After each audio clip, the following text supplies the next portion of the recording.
ChatGPT Plus is free for college students through May. Here's the thing. You've got a lot to do between now and then. Studying for finals, writing papers, trying to keep your life on track, and ChatGPT can help with all of it. It can quiz you for your econ exam, make a study guide from your French notes, plan out your meals and study breaks. It can get really specific on how you like to learn. It can even help you come up with ways to stop procrastinating. So from now until summer break, take advantage of all the ways ChatGPT can make your life easier. Restrictions apply.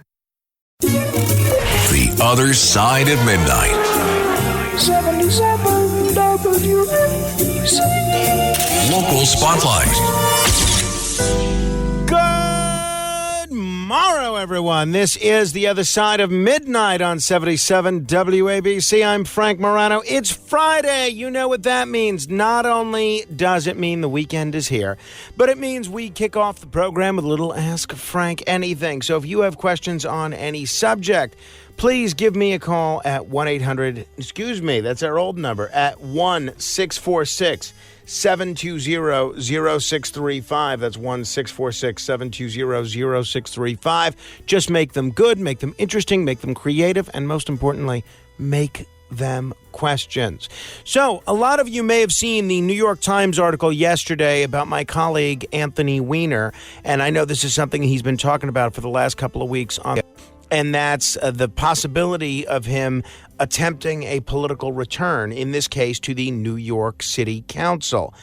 I think this is actually a great idea. Now, there's no secret that Anthony Weiner and I disagree on many issues. I think that came across on election night and a couple of other times that we've been on the radio together. But I have to tell you, not only is he an incredibly intelligent person, not only do I think he's now at the point where he's more willing to listen to alternative points of view than at any other point in his career, but when he ran for mayor twice, he was the candidate in both parties that I think probably had the most interesting, the most creative, and the best ideas. And honestly, as far as Manhattan Democrats go, I think he's probably the most moderate council member that we could hope to have for that district. So I obviously I would miss him on the radio. I think he's a great asset on the radio, but I think he would be terrific in the city council. I realize he's got some past scandals and, you know, there's going to be some people that never forgive him for any of that stuff. I understand that, and obviously that's their prerogative.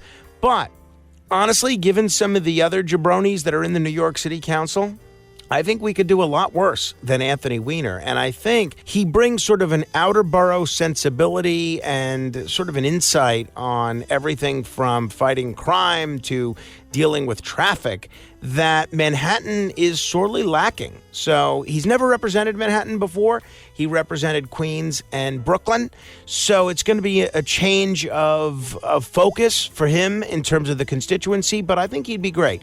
So count me among those that thinks he absolutely should run for New York City Council. Who knows? There might be some other interesting candidates that end up running for City Council next year as well. We'll see what happens. All right, let me hear your questions. 646-720-0635. That's 1-646-720-0635. Beam me up! To be continued. Morning decisions. A creamy mocha frappuccino drink? A sweet vanilla? Maybe a smooth caramel? Or that white chocolate mocha? Whichever you choose, delicious coffee awaits. Start your day with bottled Starbucks Frappuccino drinks. Pick up a bottle near you wherever you buy your groceries. The Other Side of Midnight. 77 WABC. Local Spotlight. Good morrow, everyone. This is The Other Side of Midnight on 77 WABC. I'm Frank Morano. It's official. New York City is on the verge of enacting the most sweeping zoning changes since 1961. The City of Yes plan promises to tackle our city's dire housing crisis with ambitious measures, incentives for developers to build taller, easier conversions of offices to apartments, and even legalizing basement and garage apartments. All this by a combined $5 billion in state and municipal commitments, including Governor Hochul's $1 billion last-minute rescue package. But before we break out the confetti, let's take a closer look at what this really means for the outer boroughs. Supporters argue that this is a necessary step to address skyrocketing rents and our lack of affordable housing. And sure, no one disputes that we need more housing, but at what cost and for whom? Outer borough leaders like Joe Borelli and Bob Holden have raised serious concerns. Their message? The infrastructure simply isn't there to handle this surge in development. Let's talk outer boroughs. Staten Island, for instance, residents move there for more space and less density, not to be re-Brooklynized. And as Holden points out, he represents Queens, our aging roads, strained sewer systems, and overburdened schools can barely keep up with current demands. Add in more housing without substantial upgrades, and you're not solving problems. You're creating new ones. Then there's the issue of basement apartments, hailed by proponents as an untapped housing resource, but let's not forget it was only last month that floodwaters claimed lives in illegally converted basements during severe storms. Legalizing them without addressing flood risks, that's a disaster waiting to happen. What's more, this one-size-fits-all zoning overhaul fails to consider the unique character and needs of each borough. Yes, we need affordable housing, but can't we achieve that without forcing every neighborhood to bear the same burden? Critics are also asking why this isn't going on a ballot referendum. Major zoning overhauls should reflect the will of the people, not just a city council vote pressured by developers and Albany politicians. Finally, let's not forget the cloud of corruption surrounding City Hall right now. With federal probes underway, it's fair to question whether this plan is being rushed through without sufficient oversight.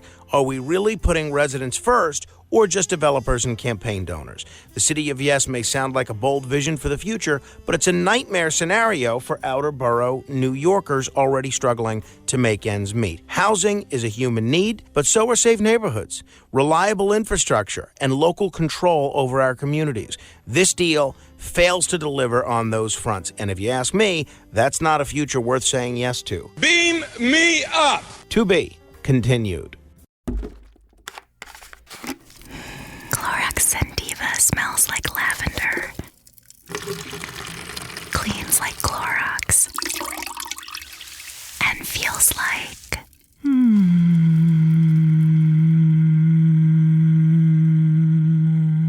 All right, that could go on for a while. Experience the long-lasting freshness of Clorox Sentiva. Available in Clorox Sentiva Lavender Scented Bleach. Use as directed. The Other Side of Midnight. 77 WABC. Local Spotlight.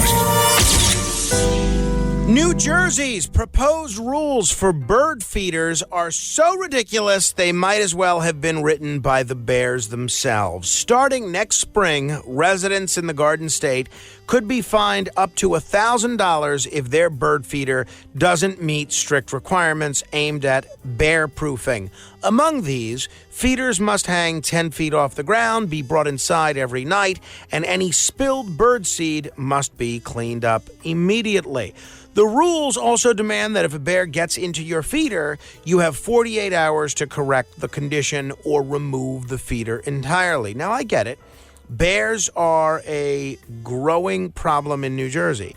They're roaming further into suburban areas, tearing into trash, raiding gardens, and yes, sniffing out bird feeders. But this proposal smacks of overreach. Why should the responsibility for managing the bear population fall so heavily on people who just want to enjoy watching cardinals and chickadees in their backyards? Feeding birds is one of life's simple pleasures. As I think one New Jersey state legislator referenced, a small act of connection with nature. Even Tony Soprano could find solace in feeding his ducks. And now the state wants to take that away from us? What's particularly absurd is the burden these rules place on homeowners. Hanging a feeder 10 feet high may sound simple on paper, but it's a logistical nightmare. We have a bird feeder in our backyard. Now, I live in an area where there are no bears, but still, I know how difficult it would be if we had to have it 10 feet or more in the air. Unless you're over 10 feet tall yourself, you're going to need a ladder, a pulley system, or some other contraption just to refill it. And bringing it inside every night, let's be honest, most people barely remember to bring in their trash cans after pickup. Are they really going to do this daily bird feeder drill? It's a recipe for frustration and, frankly, resentment.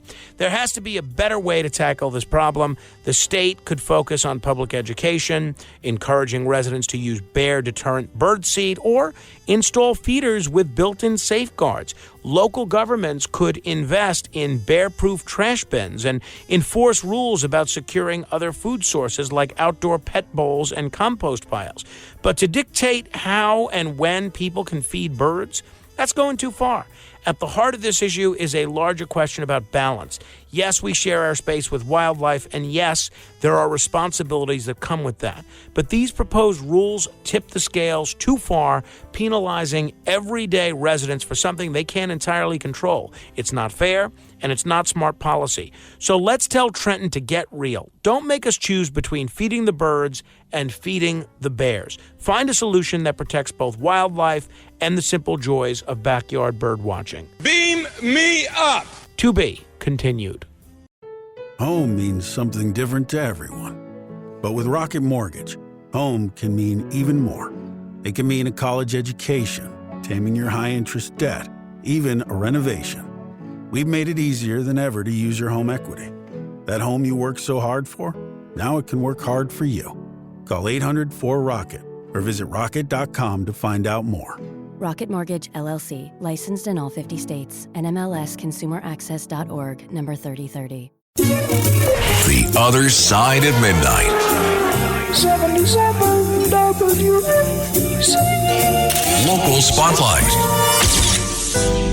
Well, New York City is getting ready to say farewell to a true New York icon. After 50 years in the broadcast booth, Chuck Scarborough has announced he will retire from his role at WNBC Channel 4. Scarborough, a fixture in New York City homes for decades, has been the steady hand guiding us through history's biggest moments. From covering the 1977 blackout to the September 11th attacks, from the Gulf War to the COVID pandemic, Scarborough was there. His calm, authoritative voice reassured a city in turmoil, and his dedication to telling the truth never wavered. Chuck's impact goes far beyond the headlines.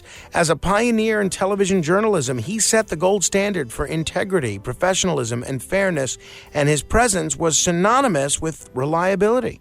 It's no surprise that his 32-year partnership with co-anchor Sue Simmons made them the longest-running anchor team in New York City history. But beyond the news, Chuck was a symbol of consistency in a world that's always changing.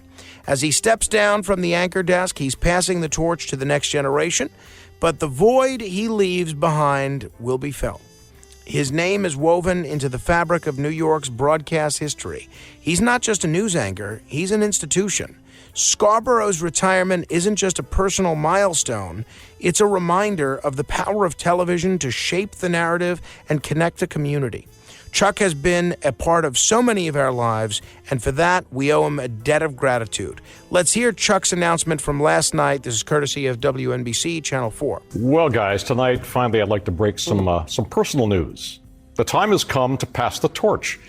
50 years, 8 months, and 17 days after I walked into the door here at the headquarters of the National Broadcasting Company, I will step away from this anchor desk. My last newscast is going to be on December 12th, 3 weeks from tonight. And I'll have more to say to you and to my extraordinary colleagues at NBC4 then.